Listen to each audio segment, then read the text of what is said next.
দর্শক, আরব আমিরাত ও পাকিস্তান সফর সামনে রেখে মিরপুরে অনুশীলন করছে বাংলাদেশ। প্রস্তুতির সবশেষ খবর জানাতে সরাসরি যোগ দিচ্ছেন সহকর্মী ইকরাম হোসাইন। ইকরাম, প্রথম দিনের অনুশীলন কেমন দেখছেন?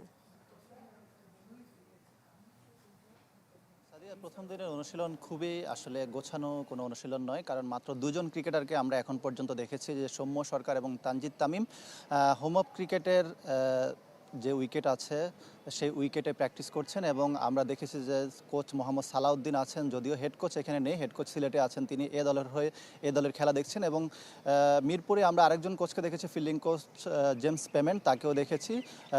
প্রথম দিন আসলে খুব বেশি ক্রিকেটারের আসলে যোগ দেওয়ার কথা নেই, কারণ বেশ কয়েকজন ক্রিকেটার কিন্তু এ দলের হয়ে সিলেটে খেলছেন নিউজিল্যান্ডের বিপক্ষে। সুতরাং শুরু করার জন্যই আসলে শুরু করা, যেহেতু খুব বেশি সময় আসলে নেই। বাংলাদেশ আরব আমিরাতের বিপক্ষে খেলার জন্য 12 তারিখ পর্যন্ত এখানে অনুশীলন করবে, এবং আরব আমিরাতে 2টা টি-20 এবং পরবর্তীতে পাকিস্তানে 5টা টি-20, মোট 7টা টি-20-র জন্য বাংলাদেশ দল গতকাল ঘোষণা করেছেন নির্বাচকরা, এবং আজকে অনুশীলন শুরু করেছেন। এবং কয়েকজন ক্রিকেটার আস্তে আস্তে যোগ দিতে পারেন বলে আমরা জেনেছি, যদিও এখানে গণমাধ্যমের আসলে উন্মুক্ত রাখা হয়নি গণমাধ্যমের জন্য অনুশীলন।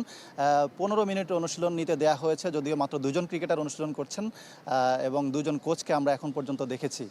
ধীরে ধীরে নিশ্চয়ই ক্রিকেটাররা যোগ দিবেন এবং তাদের যে প্রস্তুতি সেটি শুরু করবেন। এবং গতকালই নির্বাচকরা দল ঘোষণা করেছেন, এবং দল নিয়ে নানা রকম আসলে প্রতিক্রিয়া আমরা বিভিন্ন জায়গায় দেখতে পাচ্ছি। বিশেষ করে যারা বিপিএলে পারফর্ম করেছেন সেই ধরনের ক্রিকেটারদেরকে আমরা খুব একটা আসলে স্কোয়াডে দেখিনি। বিশেষ করে নাইম শেখের কথা যদি বলি, মেহেদী হাসান মিরাজের কথা যদি বলি, মাহিদুল অঙ্কন, নির্বাচকরা আসলে আগে যেভাবে চিন্তা করেছিলেন, যাদের উপর আসলে বিশ্বাস করছিলেন, সেই ক্রিকেটারদেরকে এখনও তাদের উপরে বিশ্বাসটা করছেন। যারা পারফর্ম করেছেন গেল কয়েকটা টুর্নামেন্টে, সেই ধরনের ক্রিকেটার কিন্তু স্কোয়াডে আমরা আসলে দেখতে পাইনি। যদিও সিলেটে যে ক্রিকেটাররা এ দলের হয়ে খেলছেন, সেখানে যদি তারা ভালো করতে পারেন, তাহলে তাদের দুই একজনের যে সুযোগ আসবে না সেটাও আসলে বলা যায় না। সব মিলে বাংলাদেশ জাতীয় দল, এ দল, ইমার্জিং দল এবং আন্ডার-19 বেশ কয়েকটি আসলে খেলা সামনে আছে, এবং বাংলাদেশের ক্রিকেটারদের ব্যস্ততা আছে।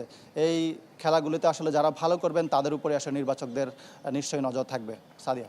ইকরাম, ধন্যবাদ আপনাকে। মিরপুর থেকে যোগ দিয়েছিলেন সহকর্মী ইকরাম হোসাইন। নিশ্চিন্তে খান স্বাস্থ্যকর অল টাইম পান। All time healthy life.